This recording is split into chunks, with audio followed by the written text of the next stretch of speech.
नमस्कार दोस्तों, मैं एडवोकेट सचिन गुप्ता फ्रॉम झांसी। पति की लाखों की सैलरी और मेंटेनेंस केवल 8,000। तो मैं आपको बता दूं, यह मामला आपका राजस्थान हाई कोर्ट का था। अभी लेटेस्ट 2026 का मामला है। मामला स्टार्ट होता है रितु खत्री वर्सेस नवनीत खन्ना का। इसमें भरण पोषण की याचिका दी गई थी। Court Rajasthan high court Jodhpur. निर्णय 20 जनवरी 2026 का था। और जो कानूनी प्रावधान जो धाराएं थी सेक्शन 125 ऑफ सीआरपीसी, भरण पोषण का मामला था। अब मैं आपकी इसकी पृष्ठभूमि बताऊं कि याचिकाकर्ता पत्नी और प्रतिवादी पति की शादी अक्टूबर 2019 में हुई थी, जो लगभग 57 दिनों के बाद ही टूट गई। याचिकाकर्ता ने आरोप लगाया था कि पति ने दहेज उत्पीड़न और अन्य कठिनाइयों के कारण विवाह को समाप्त किया। उसने भरण पोषण अर्थात मेंटेनेंस के लिए आवेदन किया था। फैमिली कोर्ट ने पहले आदेश दिया था कि पति को 8,000 रुपये प्रति माह पत्नी को मेंटेनेंस देना होगा। इस आदेश के खिलाफ पत्नी ने हाई कोर्ट में याचिका दायर की और मेंटेनेंस राशि बढ़ाने की मांग की। फिर वह राजस्थान हाई कोर्ट गई। राजस्थान हाई कोर्ट का मुख्य जो निर्णय हुआ है वो आप सुनिए। याचिका को अस्वीकृत किया गया। हाई कोर्ट ने पत्नी की मेंटेनेंस राशि बढ़ाने की याचिका को खारिज कर दिया। 8,000 प्रति माह का आदेश बनाए रखा गया। पहले से फैमिली कोर्ट द्वारा तय की गई राशि ठीक और संतुलित ठहराई गई।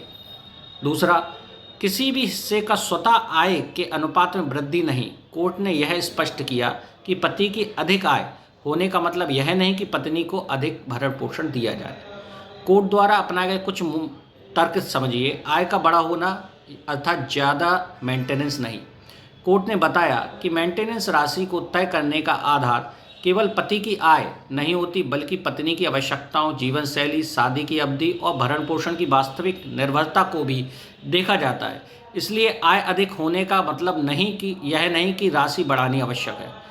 आपको बता दूं, मैं ये शॉर्ट मैरिज ड्यूरेशन था, 57 दिनों की शादी थी। तो कोर्ट ने यह भी कहा कि शादी की कम अवधि का कारण भरण पोषण की राशि तय करते समय दिए जा सकती है, खासकर जब पक्षों का साझा जीवन थोड़ा समय हो। मौजूदा भुगतान सही होना। कोर्ट ने पाया कि पति पहले से ही मेंटेनेंस का पालन कर रहा है और भुगतान उचित रूप से ठीक जा रहा है, इसलिए बढ़ाने का कोई ठोस कारण नहीं है। और चौथा, मैं आपको बता दूं, जो तर्क है वो मेंटेनेंस का मतलब सहारा, इनकम शेयरिंग नहीं होता है। तो भरण पोषण का उद्देश्य इनकम शेयरिंग नहीं है, बल्कि वित्तीय सहारा देना है। जब व्यक्ति स्वयं अपना भरण पोषण नहीं कर सकता, इसलिए इसे आय प्रति अनुपात में तय करने के नियम नहीं दिए।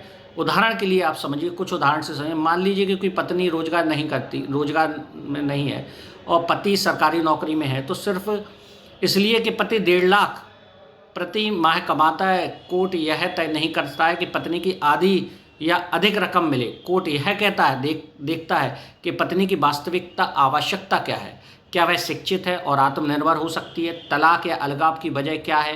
पहले से जो राशि तय है क्या न्याय संगत है? और इसी आधार पर निर्णय देता है। महत्वपूर्ण इसमें सीखने को क्या मिला?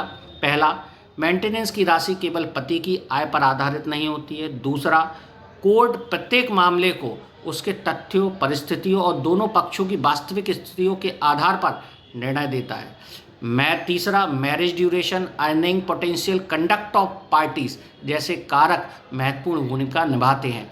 केवल अधिक वेतन होने का अर्थ यह नहीं कि मेंटेनेंस स्वचालित तरीके से बढ़ा दिया जाए। तो दोस्तों, ये मैंने आपको इस केस की पूरी डिटेलिंग दी है। राजस्थान हाई कोर्ट का ये बहुत ही इम्पॉर्टेंट मामला था। तो आपको ये कैसा लगा? अगर अच्छा लगा तो आप कमेंट्स में बॉक्स में बताइए। तो मुकदमा जो था रितु खत्री और नवनीत खन्ना का था। अभी लेटेस्ट 2026 का मामला है। तो नमस्कार दोस्तों, और अगर आपको अच्छा लगता है तो इसको शेयर कीजिए, सब्सक्राइब जरूर कीजिए, क्योंकि एक वीडियो की इन्फॉर्मेशन बनाने में बड़ी मेहनत लगती है। और इसको आप साझा कीजिए। जय हिंद, जय भारत।